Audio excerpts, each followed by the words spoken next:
we have discussed the causes of the first Carnatic War.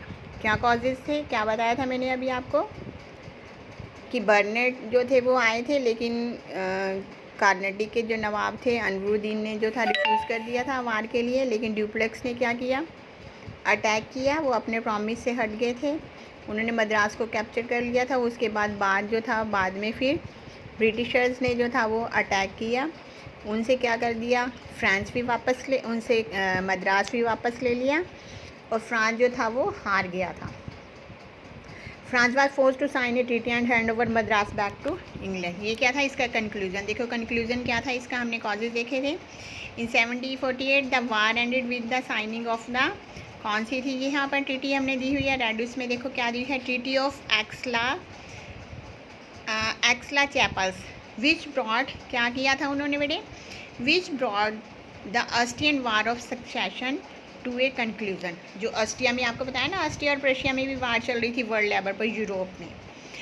Under this treaty Madras was hand back to the British, किसको वापस देना पड़ गया था, ये ब्रिटिशर्स को जो था वापस देना पड़ गया था मद्रास, जो इन्होंने किसने किया था कैप्चर, ड्यूप्लेक्स ने जो हमला करके, ड्यूप्लेक्स ने किया था ना, उसके ऊपर हमला करके लिया था।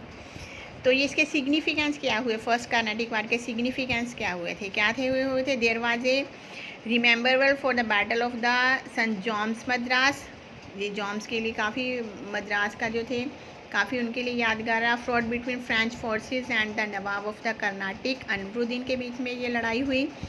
Large Indian army defeated by the small French army, जो मद्रास कैप्चर किया था। This battle showed for the European that A small and disciplined army could Indian army, क्या बताया था, यूरोपियन की एक छोटी सी सेना थी लेकिन डिसिप्लिन थी, उसने जो था वो इंडियंस को हरा दिया था। उसके बाद देखो सेकंड कर्नाटिक वार, ये आपका कर्नाटिक का एरिया दिखाया गया इस मैप में, ये पूरा आपका कर्नाटिक का एरिया दिखाया गया इसमें मैप में।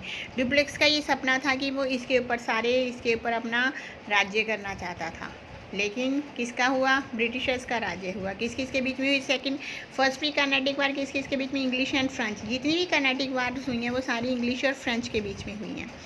ये है आपकी सेकंड कर्नाटिक वार, किसके बीच में हुई, इंग्लिश एंड फ्रेंच के बीच में हुई। ये देखो ये सारा उन्होंने एरिया जो था वो, ये एरिया उन्होंने कर लिया था, अपने कब्जे में कर लिया था शाहजी। सेकंड कर्नाटिक वार थी। There was a war succession between Chanda Sahib, किस किस के बीच में हुई थी, चंदा साहब जो कि किसके थे, सनीला थे, और दूसरे अनवरुद्दीन, कर्नाटक नवाब। कर्नाटक की जो सेकंड वार थी जो थी वो कर्नाटक की नवाबशिप को लेकर हुई थी, कि कर्नाटक की नवाबशिप लेना चाहते थे। कौन कौन लेना चाहते थे, Chanda Sahib and Anwaruddin. After the death of Nizam-ul-Mulk, जब निज़ामुल-मुल्क की डेथ हो गई थी तो सूबेदार, जो डीकन के सूबेदार थे, दक्कन के जो सूबेदार थे 1748, उन्होंने लड़ाई लड़ी। वार ब्रोक बिटवीन द मुजफ्फर जंग एंड नाजिर जंग। फिर कहते सूबेदार पोस्ट के लिए भी लड़ाई शुरू होगी, किसके बीच में, मुजफ्फर जंग और नासिर जंग के बीच में।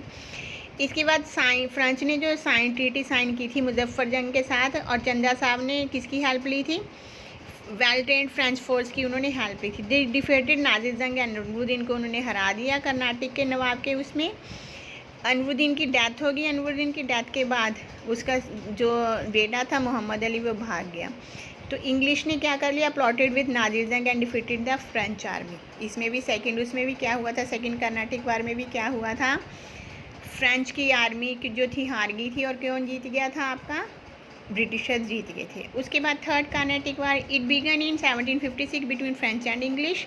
The battle took place in Wandiwash, जो मैंने आपको बताया था ऑस्ट्रिया प्रशिया में, वैंडिवाश में भी जो था वो वहाँ पर भी लड़ाई हो गई थी।